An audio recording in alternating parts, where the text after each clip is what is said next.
শুভ জন্মাষ্টমীর অনেক অনেক শুভেচ্ছা ও ভালোবাসা জানাই। তো দেখতেই পাচ্ছ আমার গোপুসোনার গেট কিন্তু ডেকোরেশন চলছে। তো বেলুনগুলো তোমাদের সাথে শেয়ার করলাম, ওর ঘরে ছিল। তো আমার গোপুসোনাকে কেমন লাগছে অবশ্যই জানাবে। এটা কিন্তু ওর ছিল দুপুরের সাজ। তো দুপুরের সাজ গোজ ড্রেস খুলে কিন্তু আমার সোনা বাবা চলে এসেছে স্নান করতে। আর গোপুসোনাকে অঙ্গরাগটা আমি নিজে হাতে করেছি, ফার্স্ট টাইম রং তুলি হাতে তুলে নিয়েছি। তো কেমন লাগছে সেটাও জানাবে।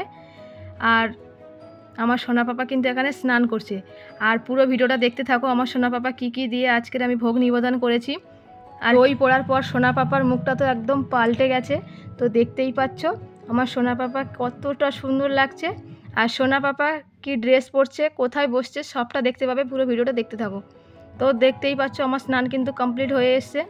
তো আমার সোনা পাপার যে জায়গাটা বসবে সেই জায়গাটা তোমাদের সাথে অবশ্যই শেয়ার করছি। আর দেখতেই পাচ্ছ স্নান কিন্তু হয়ে গেছে। তো এই জায়গাটা এখানে সোনা পাপা বসবে। তো সোনা পাপার সাজটা কেমন হয়েছে অবশ্যই কিন্তু জানাবে। আর কেকেতে তুলসী পাতা দিতে ভুলে গেছিলাম, তারপরে দিয়ে দিয়েছি ভিডিও করার পরে। তো দেখতেই পাচ্ছ আমার সোনা পাপার প্রসাদ কিন্তু তার সামনে আমি রেডি করে দিয়েছি। তো আজকের ভিডিও তোমাদের কেমন লাগলো তো অবশ্যই জানাবে। আর তোমরা কে জন্মাষ্টমী পালন করছো অবশ্যই জানাবে।